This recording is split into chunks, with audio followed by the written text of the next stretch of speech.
Okay, guys, let's carry on with our lesson. I think lesson 9.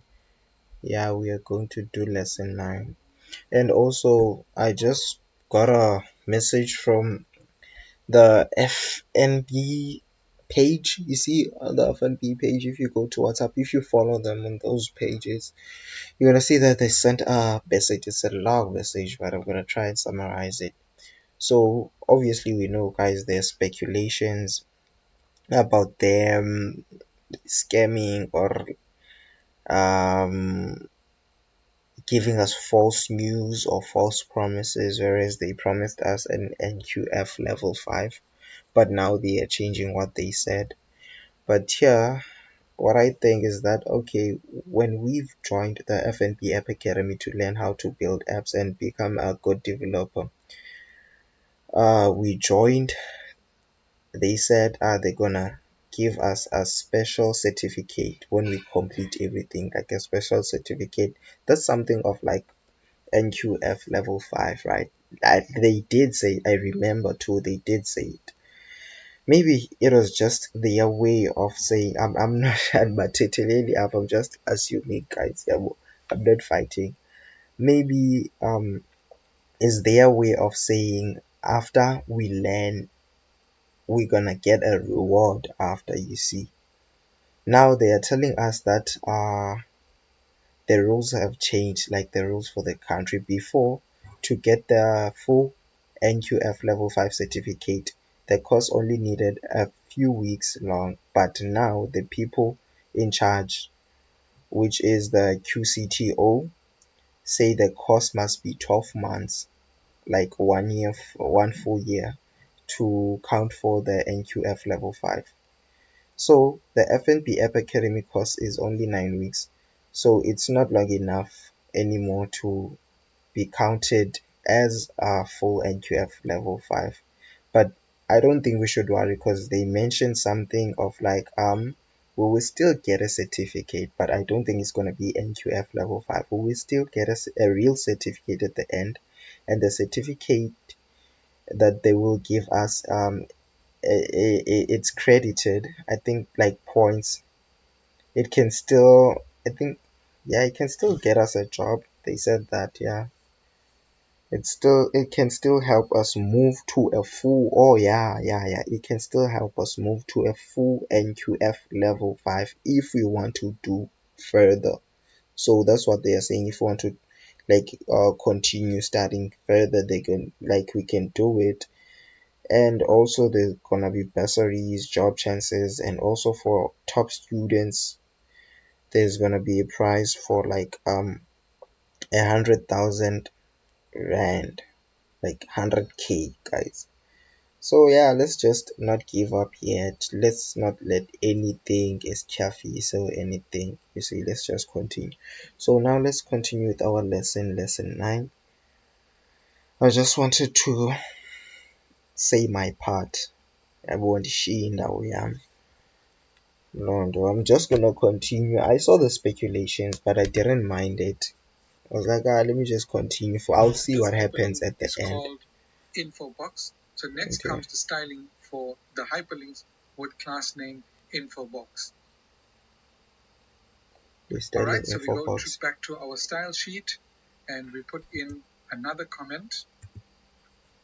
Simply copy this guy. Okay, what we're gonna do, we're gonna copy a comment. Let's go copy a comment. We are adding comments now. Select this, Control C, and then let's go down. Sorry for kinda wasting your time, guys. I just wanted to say that. Will pasting there, and we'll call this info box. Just centralize this a bit. That looks better. That looks better. It's not necessary to centralize this, but it's always nice to make our code look neat. Okay, so what sort of styling are we going to put into info box? We start off by a dot info dash box. Now, what kind of a selector is this? A dot info box. Now, this means any hyperlink with the class name info box will have the following styles. Hence, we have a dot info box. Now, looking at our HTML, a hyperlink with the class name of info box. And remember, whenever we're referring to a class, we use the dot character rather than a hash. So any hyperlink I don't think that's there's a given a space class here. of info box is going to have these styles.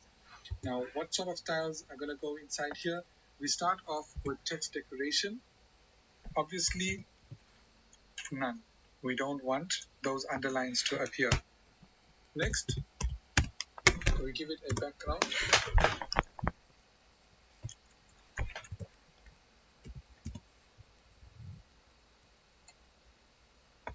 And this background is going to be slightly different. It's going to be a color, but it's going to be a transparent color. It's actually going to be white, but slightly transparent. Now, to do this, we need to use a different type of color scheme. Up till now, we used either the name of the color or the hexadecimal value hash and some hexadecimal code. Now we're going to use an RGB color.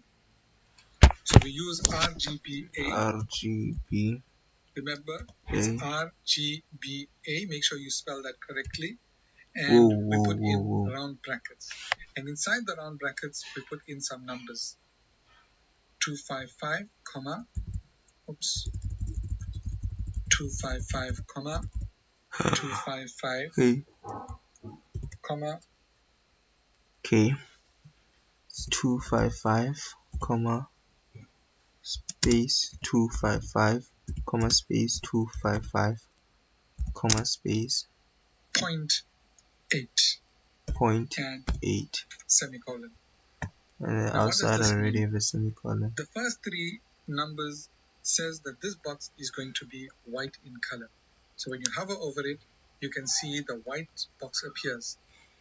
And the last part of it, the 0.8, means that this box is going to be slightly transparent. It's going to be only 80% opaque, so 20% transparent. We give it a width of 90% because it's not going to go end to end. There's going to be some spaces on the left and right of this box. We give it a height of 90 pixels. Display type will be block.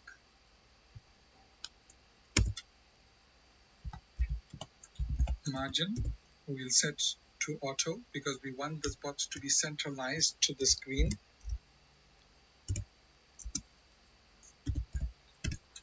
Margin top we'll set to 12 pixels.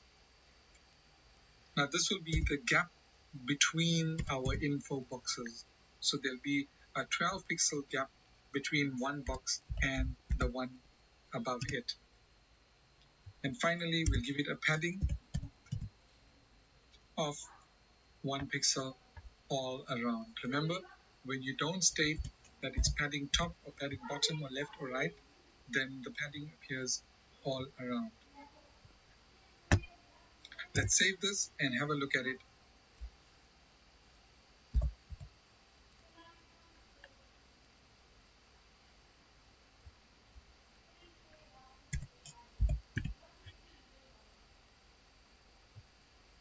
Control S to save. In our browser. Like and In the subscribe, browser, we guys, refresh, please. and you can see things are starting to take shape. But we've got our box now, but the contents of the box are not placed correctly. They're all out of place. Now we're going to add some styling to put them all into place. See you on lesson 10. See you on lesson 10. Subscribe, like.